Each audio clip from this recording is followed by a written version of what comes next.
Hello everyone, it is Joe here from OmniPoke, the channel that brings you guys everything Pokemon. If you're looking for PTCGO codes, including the stuff from Shining Fates, make sure you go ahead and check out the Potown store. You can get a 5% discount on your orders using the code OmniPoke.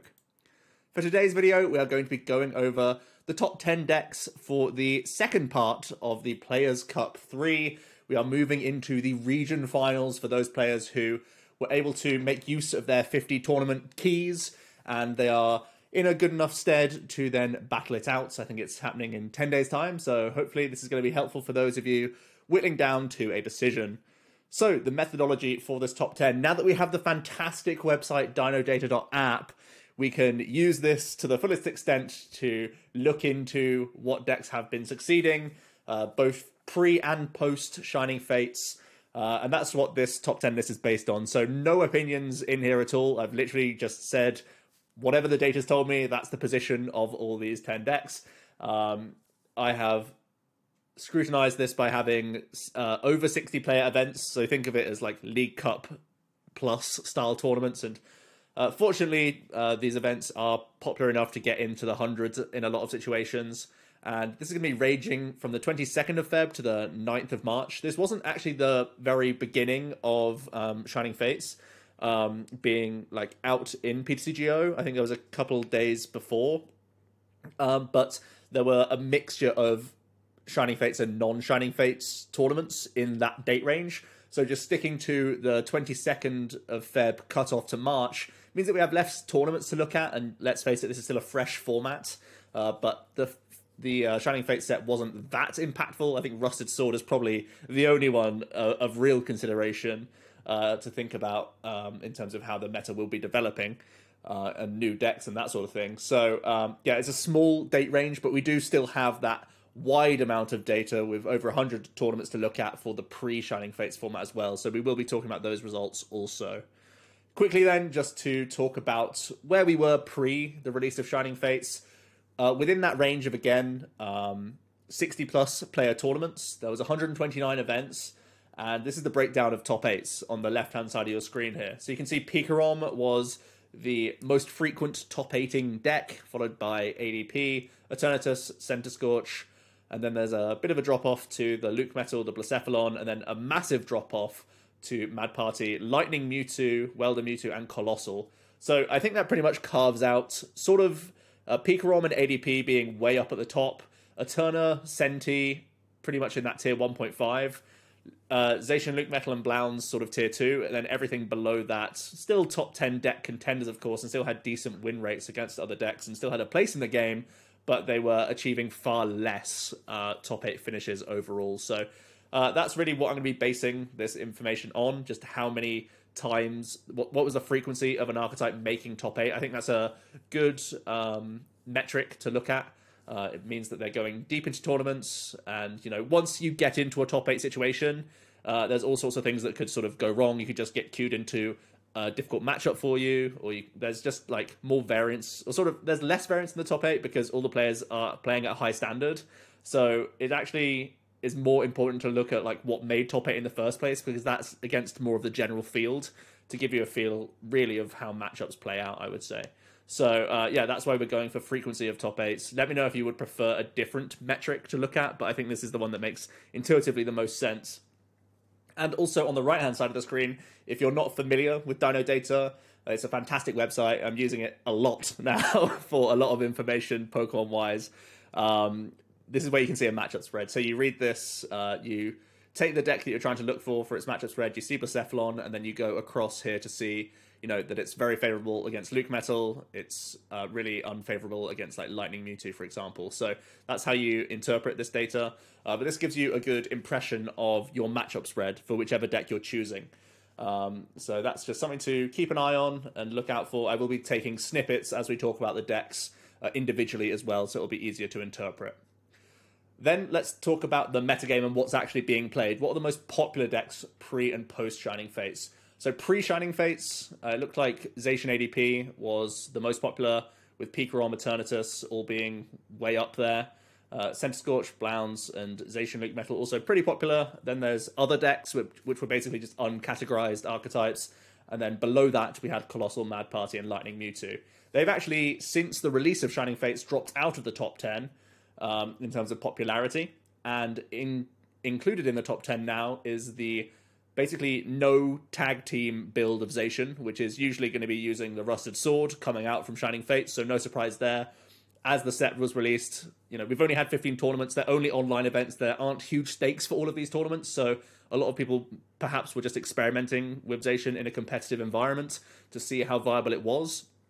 That may not be a true indication of how things will look in the tournaments, the Players' Cup 3, because people may have decided whether or not they like that archetype in the first place, where they think it fits. I think right now the stats are quite damning against this archetype compared to the Luke Metal and compared to the ADP variants, but that could also be down to just the people experimenting and ironing out a list in the first place. So that's really the only unknown, I would say, about the format that we're going into here for the Players' Cup 3. Really, do you expect sort of sword straightisation to be a thing or not? And that's going to be down to your testing. I can't really say yes or no because, again, the stats that you can see on Dino data, they can only tell you so much because, let's face it, some people were trying out all sorts of different variations and ironing out a list takes time. So we may not have a full reflection of this archetype compared to the others just yet, whereas all these others had months and months to iron out lists and all go within like sort of 5 cards of each other, whereas this deck was wildly different on that sort of scale. And then also quite popular is Decidueye Obstagoon. So that's also sort of made it into the top 10 as that annoying sort of counter-strategy archetype. So those are the real takeaways here, outside the fact that Pikarom has also substantially dropped in popularity since Shining Fates was released. You can see it was the second most popular deck before Shining Fates, and now it's dropped down to, what is that, 5th? And in its place, Eternatus has rocketed up in popularity. It's easily one of the most popular decks in the game right now, so certainly something that you'd expect to face quite a few of if you're going into the Players' Cup 3, based on where it's seeing play in online tournaments right now.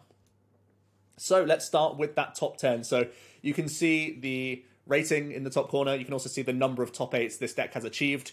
This is only, of course, for the post-Shining Fates meta, but then you can see on the far right of your screen pre-Shining Fates where its placement was. In this case, Colossal was the 10th best performer pre and is still the 10th best performer post-Shining Fates. So we can see its matchup spread here. I think some of the things that you obviously want to dodge, Zacian Luke Metal, you have very few chances of winning that matchup. And Decidueye Obstagoon, you also have just very few answers. These are some of the scariest ones. I think Center Scorch as well, looking at the sort of top end of decks in the game. Center Scorch probably the scariest one because they can just build to keep up and go over the top of your tanking options, which I think is a little bit awkward, and your damage output just isn't sufficient going into that matchup. I do think, the main boast for Colossal is its win rate against Eternatus.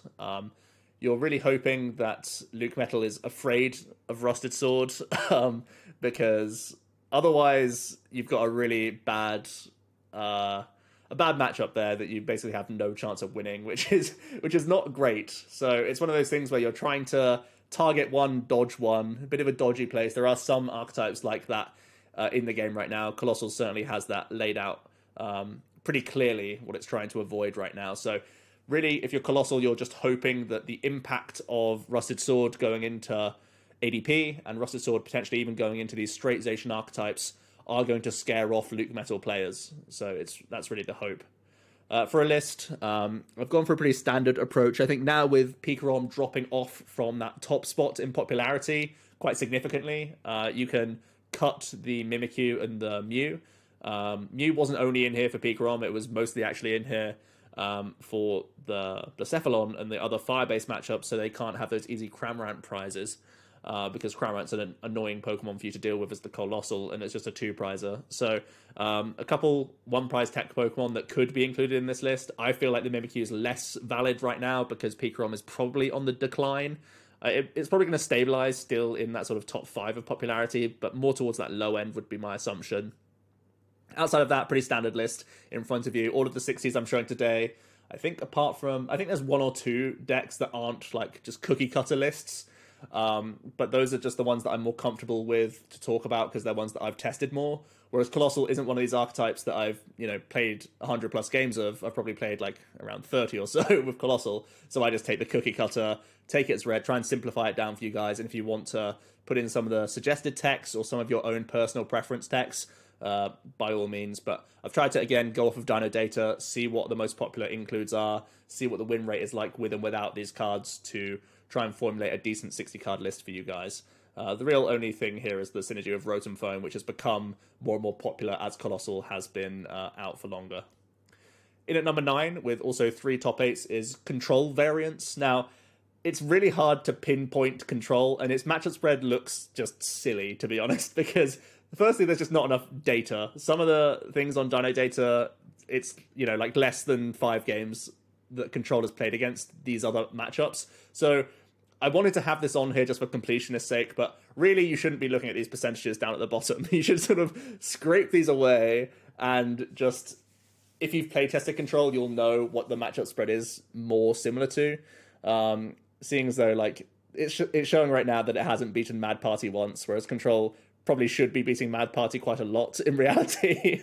So, yeah, really, I think this archetype is underplayed, certainly because of in-game time restraints on PTCGO, but also some of these tournaments, they run their own sort of like internal clocks, which can sometimes restrict the strength of a stalling/milling archetype. So if you are going to be choosing to play Control for Players' Cup 3, you have to be adept with it. You have to not be scratching your head thinking what's the best choice right now. You need to have lightning fast clicks and lightning fast brain speed, knowing what you want to be doing every single turn and prepping for that during your opponent's turn so that your actions are fast, you're not running out of the game timer. That's one of the scariest loss conditions, is that you lose to yourself because you just don't have enough time left to actually win the game, even if your opponent is out of resources. So do bear that in mind.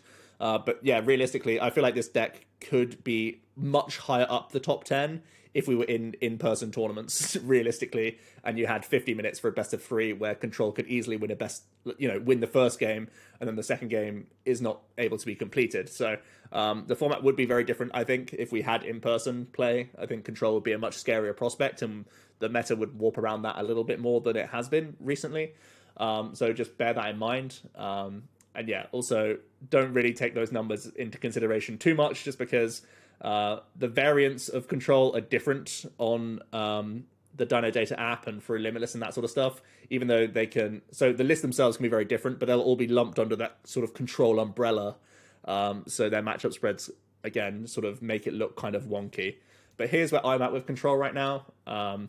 It's essentially a Doll Loop variant that's trying to use Munchlax's Snack Search at the end of a lot of your turns to recover dolls, recover Crushing Hammers, recover boss Galamine pieces, really, where your ultimate win condition is to run your opponent out of switch cards and also energy cards to pay retreat, and you will be trapping things. That's the ultimate win condition for this deck. It's playing Muck in here as well to try and remove some of those switches proactively. It's got Bronzong in here as a heat-proof wall for some of those fire matchups, because it's very difficult to run Center Scorch out of energy, of course, so you want to have that heat-proof there, force them to be using Cramorant at the best of times, and that proactively discards energy, which can be good for you. There has been points where I've had Altari in here as well as an extra wall. I feel like you can get away with just playing the dolls, the Snack Search, as much as possible, and just run your opponent out of their bosses, essentially, and just make them keep hitting into the face, using your Yell Horn to buy yourself turns as well. So it's kind of like their flips versus your flips in some situations, which I think is kind of fine, ultimately. There is some RNG element to this deck, but you have a lot of leeway just because you're starting out the gate with 4 dolls in your favor. So you need to have 4 coin flips out of your favor, and you have Will in here as well to, again, make sure those flips go your way. Will can work on abilities as well, so you can guarantee Snack Search heads, which is pretty cool. Outside of that, some pretty standard stuff, really. Nothing too crazy out the box. The Morwell is in here to try and Captivating Wink things into play. If your opponent has started with their ideal starter and is just trying to attach to that guy, you can force things into play with that Morwell and then start bossing them up. That's kind of the main intention there.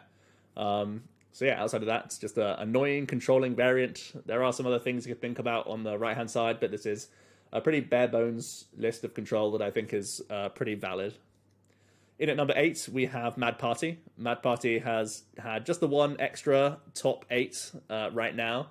It's in a similar position to where it was pre the release of Shining Fates. Obviously, it doesn't change too much for itself. I think it actually welcomes the new Zacian archetype, as you can see, with that matchup spread.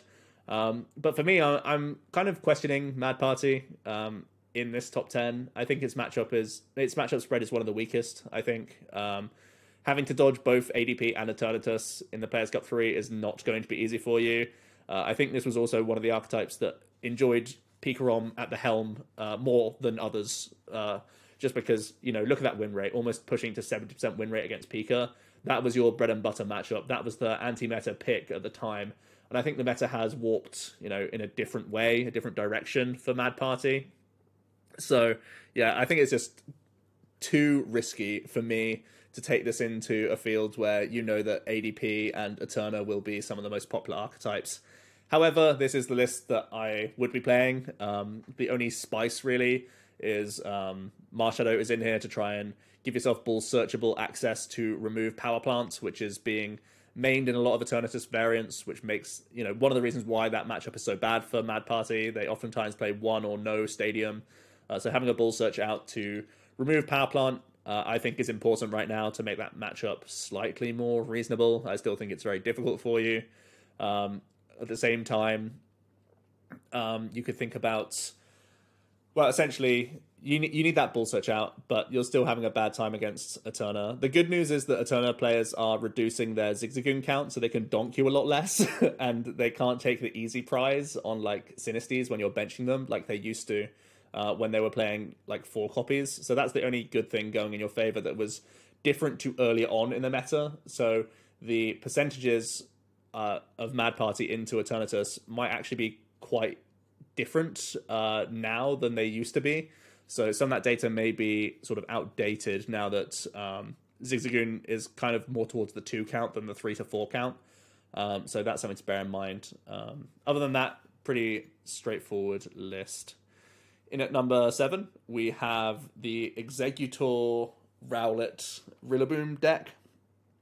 And this really has been surprising to see where this ended up. It's had 5 top 8s so far, doing far better than it was in Shining Fates. I think it's just sort of come onto the scene a little bit later on, trying to be that anti-meta pick. Again, it was trying to capitalize on Pikarom, but it's also got some other good boasts on its side, like having a pretty solid Luke Metal matchup.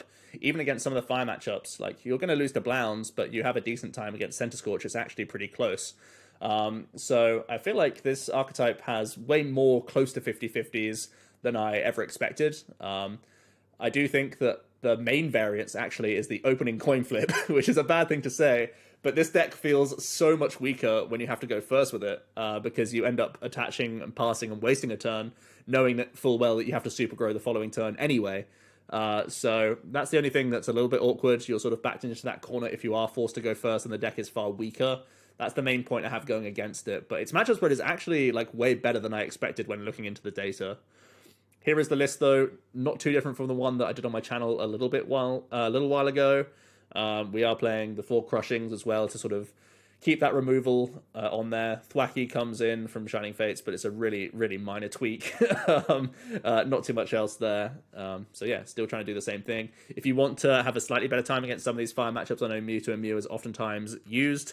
You can also think about Vitality Band. It means that you can Gust with Rowegg and knock out Dedenne, and you already have a lot of Guzhala access. So that's pretty reasonable. And then just other draw support in Birdkeeper could be reasonable as well. You're already playing Balloon, you're already playing Shaman Prism. And Yell Grunt could be used instead of or in addition to Crushing Hammers for, again, more energy control, which is what you're really trying to capitalize on with this deck. In at number 6, we actually have ADP. ADP is stunningly only in at number 6 right now. It's had 8 top 8s, and it feels in a really odd place in the metagame. It doesn't enjoy the fire matchups, and also Eternatus is one of the most difficult matchups for ADP, mostly just because it forces Saucer into boss, into Saucer into boss, and that's pretty difficult. Sometimes the ADP player has to be hitting early Intrepid Sword energy cards and all that sort of stuff. Going second, this deck can be very vulnerable. against Eterna if they don't hit that turn 1 GX attack. So there's a couple directions you could try and go for. You could go full commit to the combo, which we have seen like most recently, or you could sort of build from the ground up and take a step back with ADP. And that's really what I've done with the list. I think really there's nothing too bad, you know. There's nothing that you're never going to beat other than Decigoons if you're not playing Aegislash, really. And if you just don't randomly cheese them with Mawwiles. But I think really looking at targeting the Eternatus matchup is going to be your priority.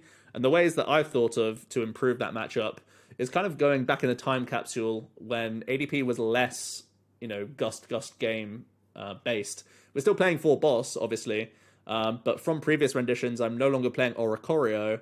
I'm instead upping that Marnie count, adding in Zamazenta, giving yourself a chance to either go for a research turn where you can go digging for more sources and just attack with Zamazenta into the active and then move into a Brave Blade the following turn, or move into a Mawile the following turn, or just sit there with Zamazenta, shove it into the active position, hit your opponent with a Marnie, you know, maybe even Mawile them afterwards. Sometimes they don't have boss. Sometimes that's your free turn to Intrepid Sword, breathe, and then boss them the next turn, you know?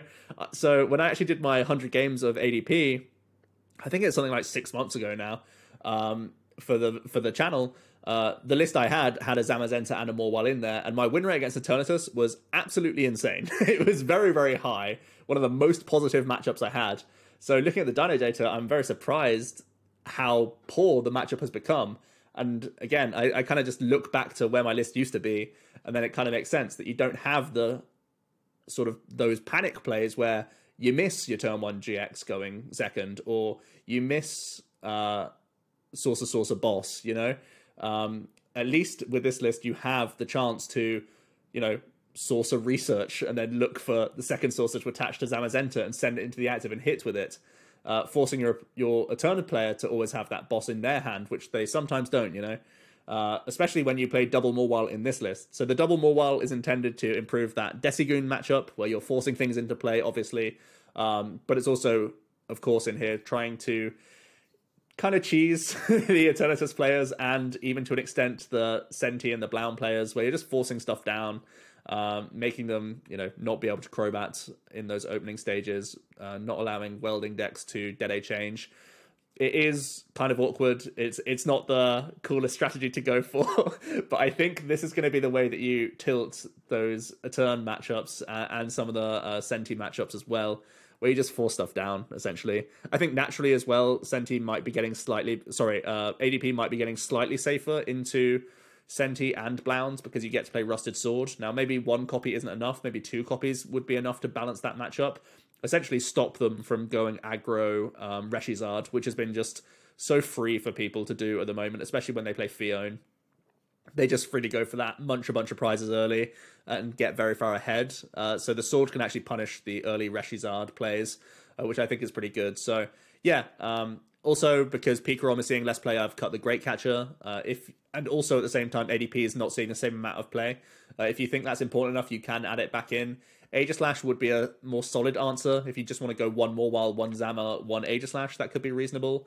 Oricorio, like I've said, I have cut, mostly because I'm kind of scared of Power Plant. That's why you're also seeing Double Swell in here. The Double Swell is, again, trying to balance the fire matchups and trying to balance Eterna, where you're not going to be completely crumbed by Power Plants.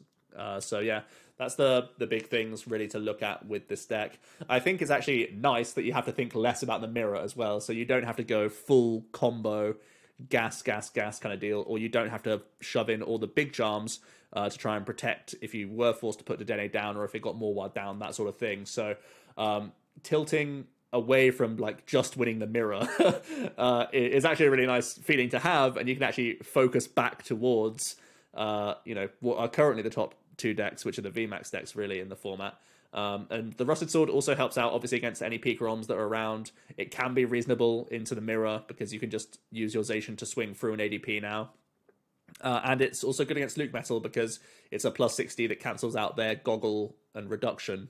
So you can one-shot a dog, which is really good for you as well. In at number 5 with only 10 top 8s is Pikarom. Pikarom was sitting pretty pre-Shining Fates, but people have been scared off by playing this archetype lately, really just because of the amount of Straight-Zation that entered the meta, and you can see it only had a 32% win rate against Straight-Zation, so a horrific matchup for Pikarom out of nowhere really has scared it off in the last couple of weeks. Now, is it only because people were trying out the Straight-Zation that put people off, or is that deck something that's there to stay and is going to be in the meta and is keeping Pikarom seeing less play? At the same time, people are moving to Eterna, and Eterna is undoubtedly an awkward matchup for Pikarom. Looking at the numbers, you know, it's a very awkward matchup to take that L2. You're basically relying on Crushing Hammers, Yell Grunt hits, that sort of stuff to keep in that matchup, because just Eterna just hits like a truck and gets through you pretty quickly. So that's some of the more difficult matchups. That said, though, I mean, it was the best deck pre-Shining Fates, and if you're thinking that the Rustization is like a 2-week kind of fun thing where people just wanted to change because they've played this format for so long and it's not felt different for a while, then by all means, it's still a pretty strong, consistent deck. The list in front of you is the one I've been rocking for a long time. I must admit, I haven't been that reactive to the format with Pikarom. I've just kept playing the same 60, saying I'll draw better than most people, essentially. I know that Team Yell Grunt is sort of the big new thing, so making spaces for that certainly could be reasonable. I'm not playing Big Charm.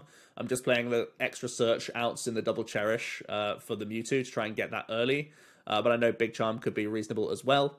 And currently I'm not playing Energy Switch cards. Potentially that's greedy on my own end. So yeah, this just is the Pikarom that suits my playstyle. It may not be the most standard one that you're seeing recently, but this is just what I have been churning with for many months now with Pikarom. So it fits me down to the ground, but you may want to make those changes yourselves.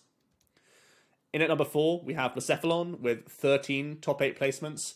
So it's doing slightly better in the it's doing better in the post-Shining Fates meta, and that's mostly because Pikarom is seeing less play. And this was one of the scarier matchups for you, just because it was a Swell Stamp archetype a lot of the time, and they were very, very good at keeping you, you know, forcing you to take 2 prizes into 3 prizes into Stamp Swell, and that's really bad. And on top of that, Pikarom also is maining, you know, 3 to 4 Marnies to force some awkward hands out of the Blound players. So you really welcome the fact that Pikarom is seeing slightly less play. Don't be fooled, though. I do think that there will still be a decent amount of popularity for Pikarom. Don't think it's like gone from the format by any means. It's still a lot of people's safest pick. If they're thinking Zation is a one-time deal, you know, straight Rustization, it means people will still play it in droves. So don't think it's gone completely. But any reduction in Pikarom is good for you basically across the board, because that was one of your most difficult matchups. Eterna is the only thing that's still difficult for you, really. Obviously, Eternatus playing Power Plants a lot more now is very awkward. They just have a lot of natural raw hit points on their side, so they force big combos out of the Blound player. They can run through early Reshizard pressure and cram pressure quite easily. So that's why the matchup is a little bit difficult. And of course, they're once again playing a ton of Marnies in their deck naturally. So here is again a pretty cookie cutter list. I think the only real adaptations recently is that 4th half makes a lot more sense now that there is no longer Swell. Well, there's less Pikarom, so there's less Swell in theory. Obviously, my ADP is playing a ton of Swells, but some people don't play any at all.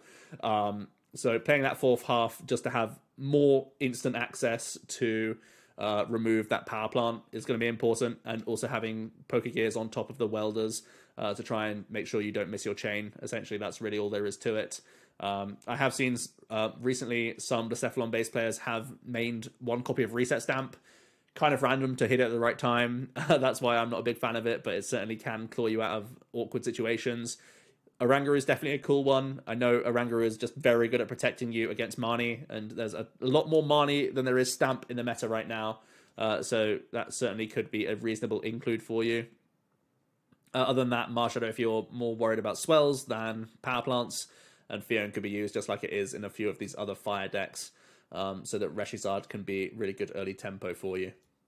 In number 3, we have Centiskorch, also on 13 top 8 placements, so tied with Blacephalon right now, but it was more successful pre-Shining Fates, so it's just edged it out on the list right now. and it's loving less Pikarom in the format. Pikarom was the hardest matchup for this deck of the main meta decks. So Senti actually loves seeing less Pikarom, even more so than Blounds, realistically, because this has a closer Eternatus than Blounds does. So that's what makes Centiskorch actually my personal top pick for the Players' Cup 3, if you're only basing it on the data. So if you're expecting a downtick in Pika, I think there's no real reason to not play Centiskorch. That's just my opinion. Now, some people just don't like Centiskorch and they don't want to play Welder and all that sort of stuff. So I'm not saying it's like a no-brainer. I'm just saying, based on the matchup spread right now, there's a lot of reasons to like Centiskorch. I mean, you're not just scooping to anything. You beat a lot of the annoying stuff like Decigoons. Luke Metal is, we've not talked about Luke Metal yet. It's, still good into a ton of other matchups. So only having to, like, in air quotes, dodge Blacephalon and trying to shore up that Eternatus matchup feels like a really good pick, right? It seems very solid to me. So, and what's really cool is Pokemon-wise or anything like that, just by the nature of your attacking options, you don't need to tech for anything. So you can just try and consistency the heck out of Centiskorch and just make it draw as good as it possibly can. I know a lot of people have their question marks about Senti, especially when it has to go first. When it goes second, it can certainly pop off. When you hit that Welder, you hit that Flare Starter, it can feel very dominant, but it's quite a different animal when it is forced to go first. It can be pretty low pressure, low tempo, low damage output in that second turn more than anything. So those are the things that you have to be aware of. But overall, I think if Pikarom sees as much of a decline as it has in online tournaments right now, which I'm not saying it will, Centiskorch is a fantastic play for this tournament. So my list has gone all sort of greed by taking out reset stamps in favor of just having higher counts of cards. I wanted that fourth Jirachi. I wanted that fourth Centiskorch. It still annoys the heck out of me that 3/3 Centiskorch has become like the online thing. Like so many stats are sat around having only 3 Centiskorch V in your deck. And I just hate it. I want to draw as good as possible. And if you're going first, if you're forced to go first, you want to have turn 1 attachments onto Senti. Or you want to try and go for early tempo Reshizard. Those are literally your only two options, in my opinion. And if you're going second, you need to hit your Flare Starter onto Centiskorch. Like, there's no two ways about that, right? Those are your only two directions to go. So maximize your copies, just get it into play, make sure you're not whiffing your early game plays. That's what's super important. You need to build that train up so that it's doing a ton of damage output. That's all you want with Centiskorch, right? And looking back at the data, some of your weakest matchups are like Blounds and Reset Stamp. Yes, like it could help Blounds, but I don't think it's helping Blounds that much because they're already like playing Oricorio a lot of the time. You already give them half. They've already got a ton of Jirachis and Wishes and stuff.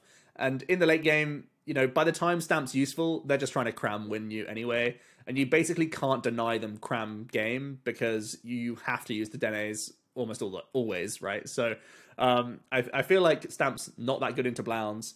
It's not that good into Pikarom because Pikarom's the one usually on the back foot stamping you down, so it's actively a brick for you. So I actually think Stamp is actively hurting Centiskorch based on the data that I'm looking at least your most difficult matchups, right?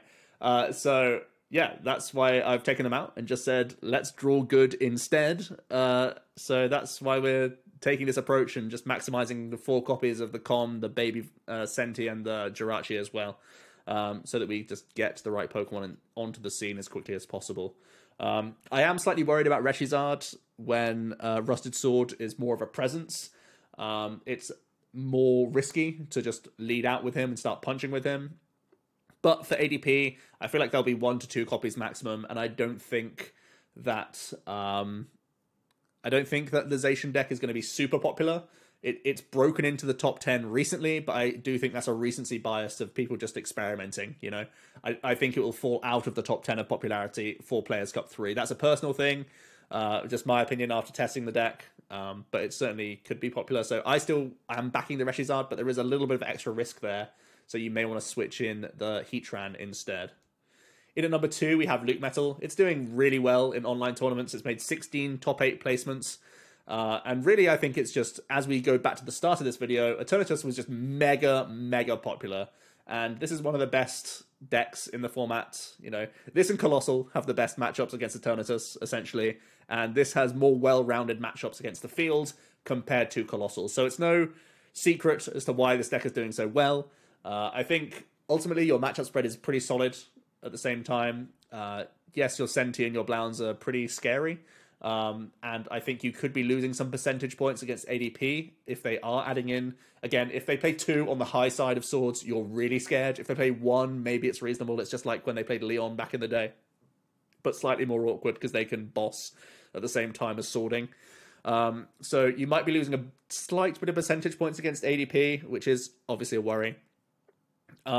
You enjoy the fact that Pikarom is seeing less play because that was one of your more negative ones, especially if people are branching out from, you know, jumping ship from Pikarom onto Eternatus or jumping ship to play like Zacian.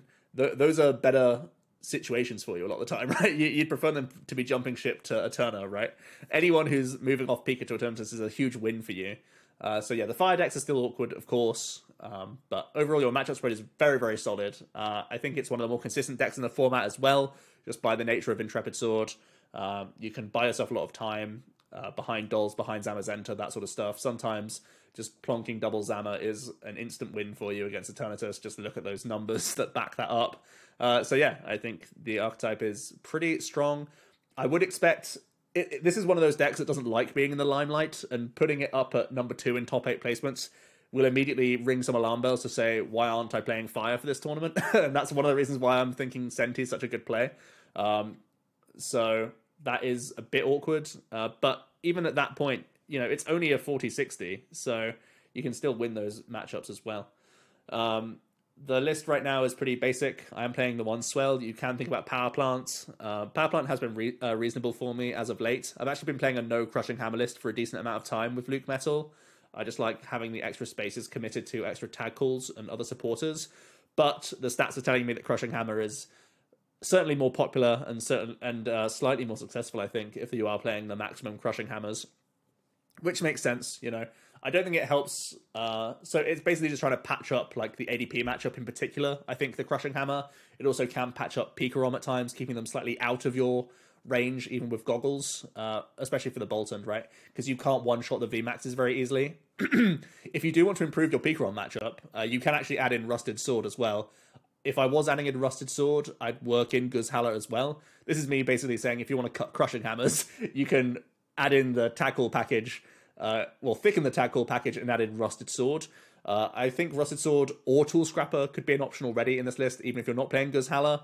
Stealthy Hood if you're terrified of Giratina going in the fire decks and you really want to be more safe and robust against them.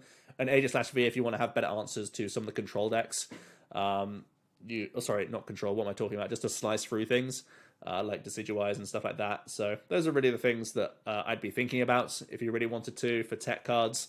But again, a pretty tried and trusted archetype at this point. People are pretty nailed on, close to the 60 a lot of the time. The only real question marks are how many tag calls you play, how many goggles you play, how many boss you play. Those are really the only question marks around this archetype at this point. And then number 1, with 33 top 8 placements, Eternatus has been on a tear lately. It's finally dethroned the Pikarom and the ADP. It's been playing second fiddle to tag teams for so long, but it's finally made it there. I'm just going to say it now, I'm not a fan of Eternatus.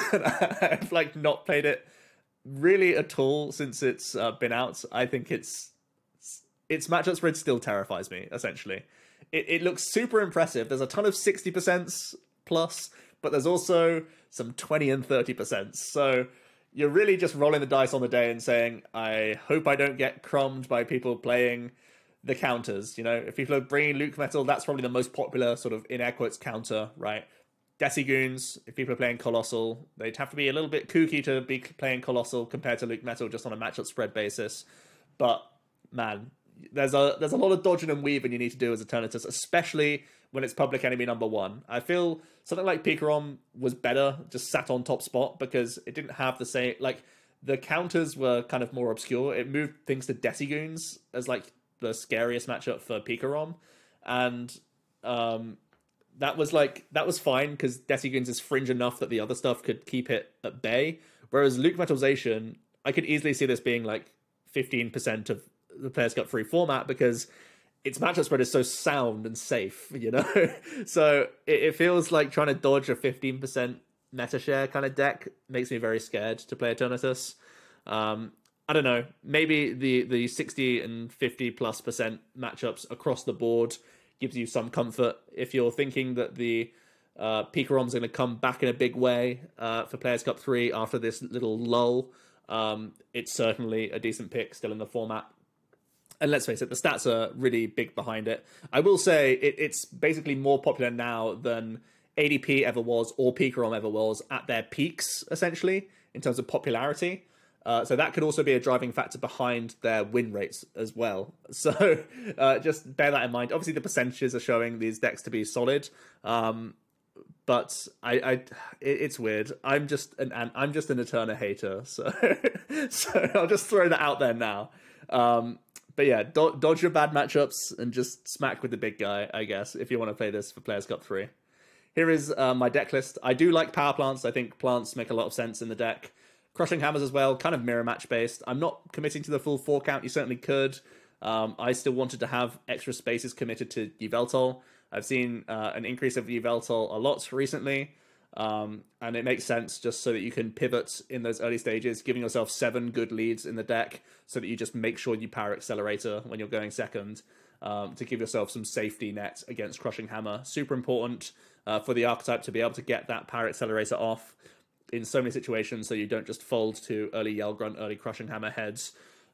Make them do stuff, you know, is essentially the plan. So yeah, and it's even more important to power Accelerator now that there's aggrozations out there as well, who can just try and gust knockout as well. Based on the data, I looked at the Galarian Slowbro in and out of the deck in Dino Data. One great thing you can do is look at tech cards, and that can give you a different matchup spread. So the matchup spread for the Poison build, if I just go back a slide actually, the matchup spread for the Poison build increases your win rate against Center Scorch and increases your win rate against Luke Metal, but basically decreases your win rate against everything else. So I'm pretty set in stone that the straight Eterna is stronger than the Poison build. You'd really have to stick your neck out and say that a lot of people will play Center Scorch if you want to play the Poison build.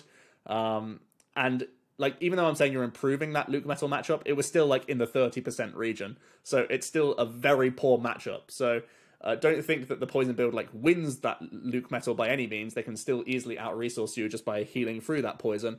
But it gives you a slightly better chance than that 20-25%. So yeah, in terms of tech cards, Dangerous Drill could be reasonable, gives you more stadium control, but it can also get rid of any big charms on like Mewtwo's or on ADPs.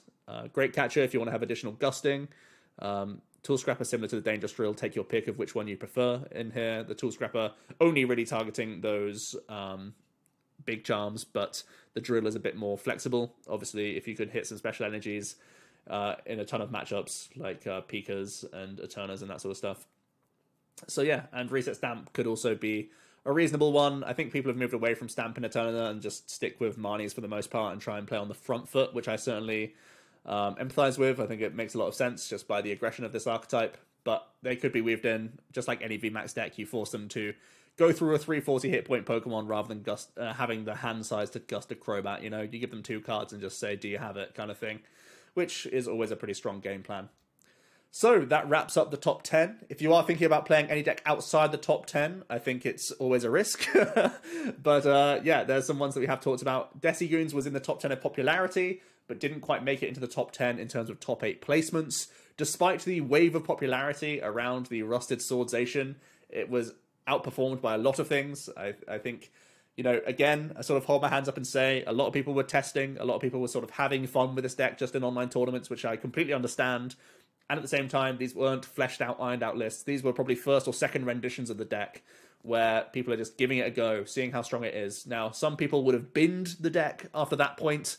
Some people will still be ironing out and making the best they can out of this variant. So I'm really interested to see if straight Zacian players turn up in the first place, and to how deep they go into the tournament if they are actually picking up this archetype, because it feels kind of raw to me. I think there's a lot of good strengths behind the archetype.